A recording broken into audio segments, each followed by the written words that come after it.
चलो शुरू करते हैं हम हमारी आज की क्लास। हम मेवाड़ का इतिहास पढ़ रहे हैं और उसके अंदर कल हमने पढ़ दिया था अल्लट के बारे में, रण सिंह के बारे में और जैतर सिंह के बारे में हमने कल पढ़ लिया था।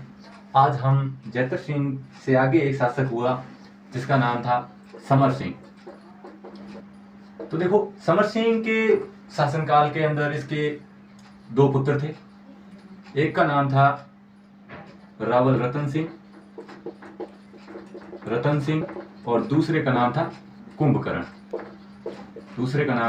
कुंभकर्ण। इनमें से दोनों भाई अपना अलग अलग शासन स्थापित करते हैं। जो रावल रतन सिंह है वो चित्तौड़ पर शासन करते हैं, चित्तौड़गढ़ के ऊपर, और जो कुंभकर्ण है ये चले जाते हैं नेपाल, और नेपाल के अंदर गोहिल वंश की शुरुआत करते हैं। देखो, इतना सा समर सिंह के बारे में है। और एक पॉइंट यहां पर, समर सिंह ने 1299 के ईस्वी के अंदर जो अलाउद्दीन खिलजी था, जो दिल्ली का शासक था, वो गुजरात अभियान के लिए जा रहा था, गुजरात में जा रहा था, तब मेवाड़ से होकर गया।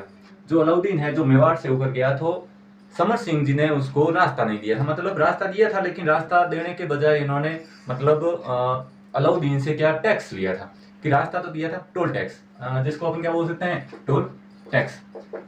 ये अलाउद्दीन से समर सिंह ने लिया था, जो रावल रतन सिंह के पिताजी थे। इसके बाद हम पढ़े रतन सिंह के बारे में, रावल रतन सिंह, इसके बारे में हम पढ़ेंगे रावल रतन सिंह के बारे में। देखें तो मुख्य रूप से जो रावल रतन सिंह है वो रावल शाखा का अंतिम शासक था मेवाड़ के अंदर, और इसी के शासनकाल के अंदर 1303 ईस्वी को जो चित्तौड़ का प्रथम शाखा हुआ था, और जो आक्रमण करने वाला शासक था वो था अलाउद्दीन खिलजी। इस सब की जो हमें जानकारी है वो कहां से मिलती है, तो उसके बारे में थोड़ी सी चर्चा करें कि कहां से मिलेगी। तो एक शेरशाह सूरी के शासन के दौरान 1540 के अंदर एक कवि हुए हैं जिनका नाम है मलिक मोहम्मद जायसी। इन्होंने एक ग्रंथ लिखा, कब? 1540 के अंदर, जो वास्तविक तो नहीं है लेकिन उसको काल्पनिक कहा जाता है, ठीक है। तो एक ग्रंथ लिखा जिसका नाम था पद्मावत। इसके पीछे भी एक छोटी सी इनकी स्टोरी है। जो पद्मावत है, ये एक इस रावल रतन सिंह और अलाउद्दीन खिलजी और इनकी एक पत्नी जिसका नाम है पद्मावती या फिर पद्मिनी, इसकी एक जो स्टोरी है वो इस पुस्तक के अंदर है। तो कहानी क्या है कि कहानी है जो रावल रतन सिंह है उनकी शादी पद्मिनी से हुई। पद्मिनी दिखने में बहुत ही सुंदर थी, और इनका एक दरबारी विद्वान था जिसका नाम था राघव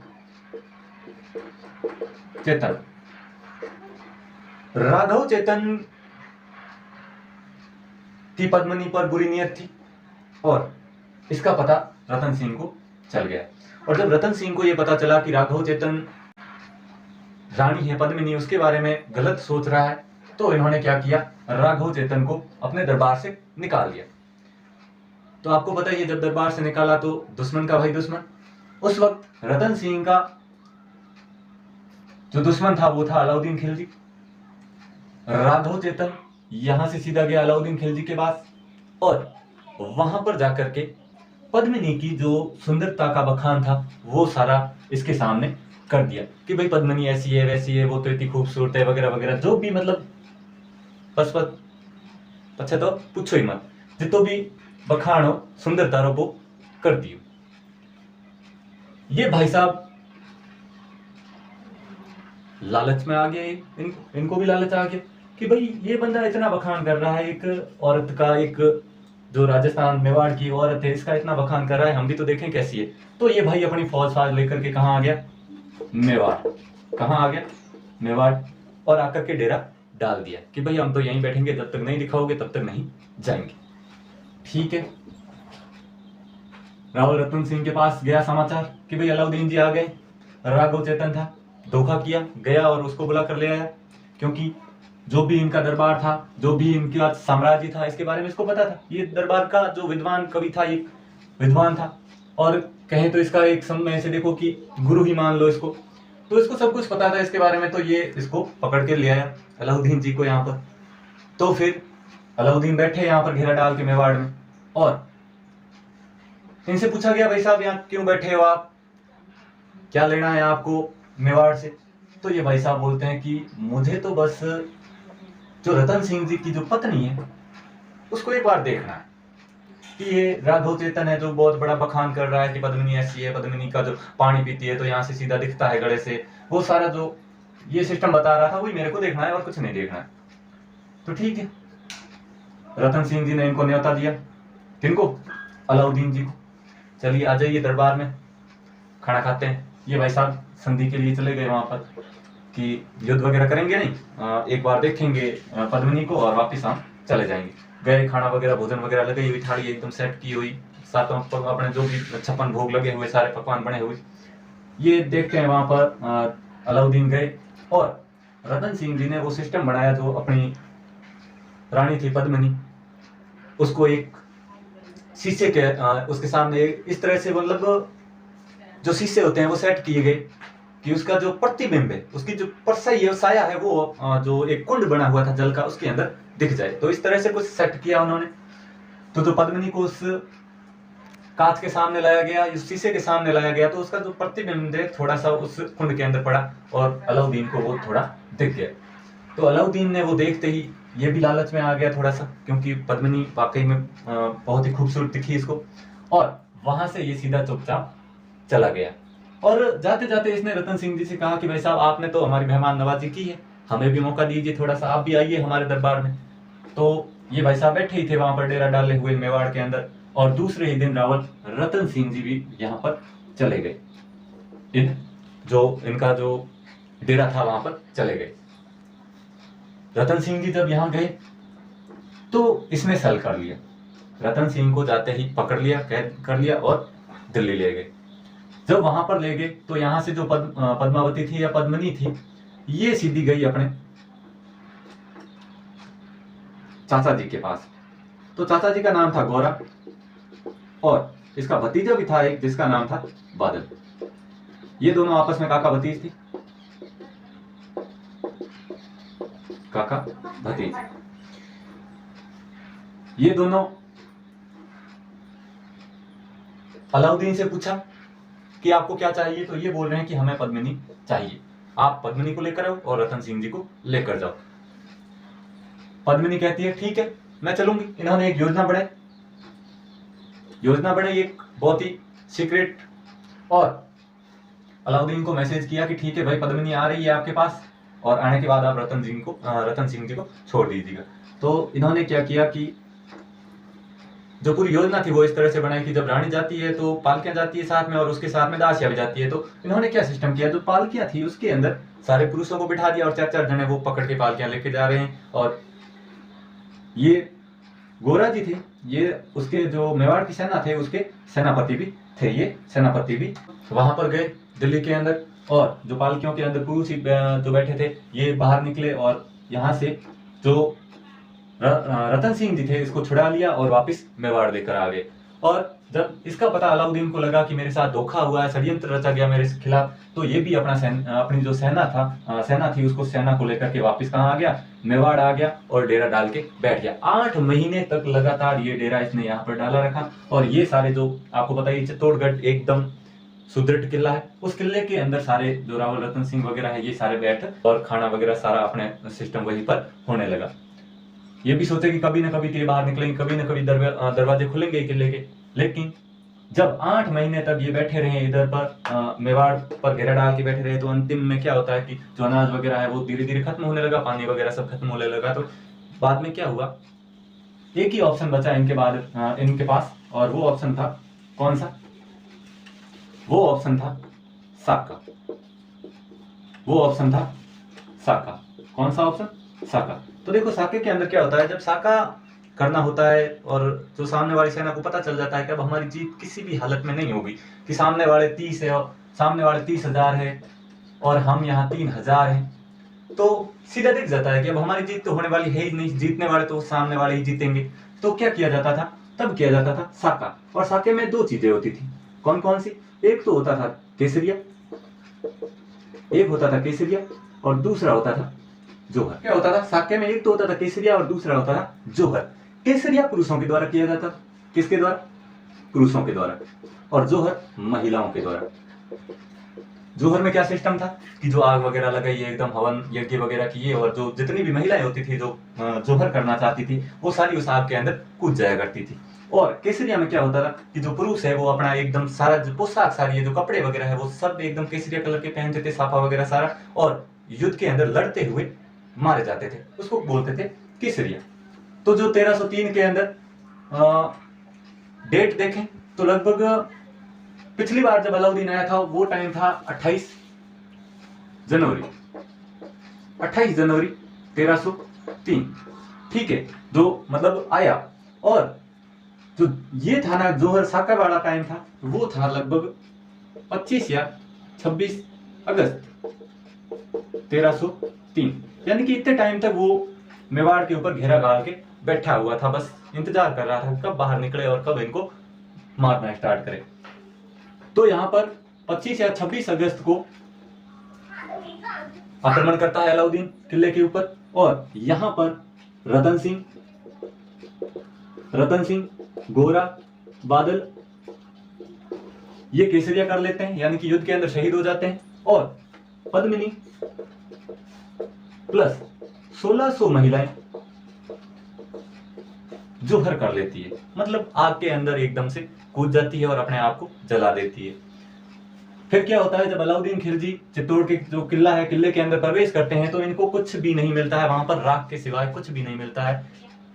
तो ये क्या करता है, एकदम गुस्सा हो जाता है। ज्यादा गुस्सा होता है तो क्या करता है, जो निर्दोष व्यक्ति थे, मेवाड़ के जो गरीब निर्धन लोग थे, उनको मरवाना स्टार्ट कर देता है। तो इसने लगभग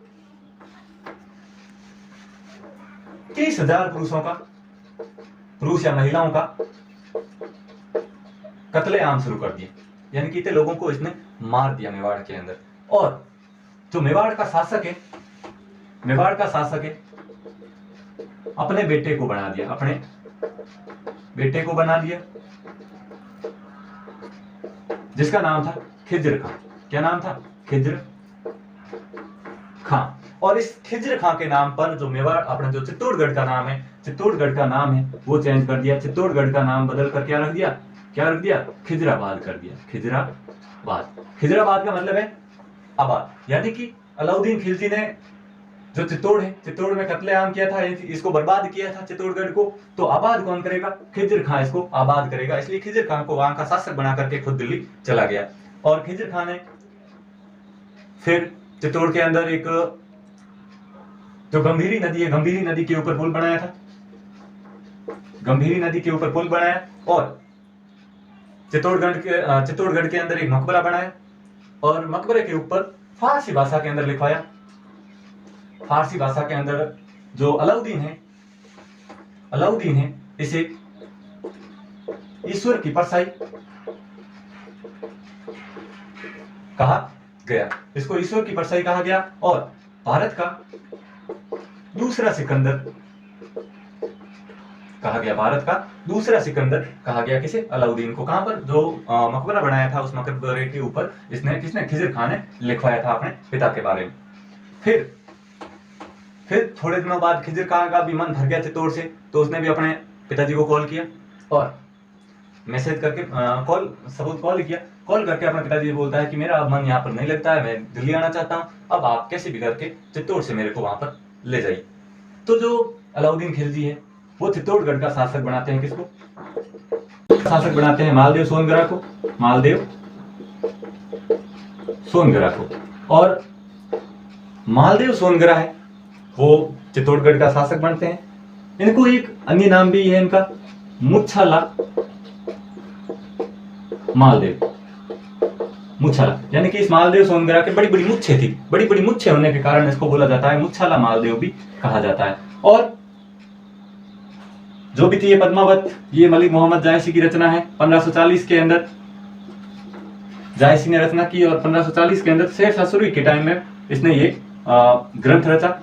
इस ग्रंथ को जो मानने वाले हैं वो भी हैं कुछ लोग, और नहीं मानने वाले भी लोग हैं। तो देखो इस ग्रंथ की जो पद्मावती ये कहानी है, इस कहानी को मानने वाले लोग हैं जेम्स टोड है एक, देखो जेम्स टोड व मुहम्मद नैन्सी, वो इस ग्रंथ को मानते हैं, इस कहानी को मानते हैं कि हाँ ऐसा हुआ था। लेकिन एक सूर्यमल मिश्रण है, सूर्यमल मिश्रण वो है, वो इस कहानी को नहीं मानते हैं। ये आप पॉइंट याद रखना कि जो सूर्यमल मिश्रण है वो इस कहानी को नहीं मानते हैं। इस पुस्तक की जो काल्पनिक कथा है उस कहानी को वो नहीं मानते हैं। और एक दूसरी बात है कि जो ये सारा युद्ध हुआ था, इस जो चित्तौड़ का प्रथम साका हुआ था, इसको अपन बोलते हैं प्रथम चित्तौड़ का प्रथम साका, प्रथम साका, चित्तौड़गढ़ का प्रथम साका और राजस्थान का दूसरा साका, राजस्थान का दूसरा साका। प्रथम तो वो था अपने कौन सा रणथंभौर वाला, और ये राजस्थान का दूसरा साका था।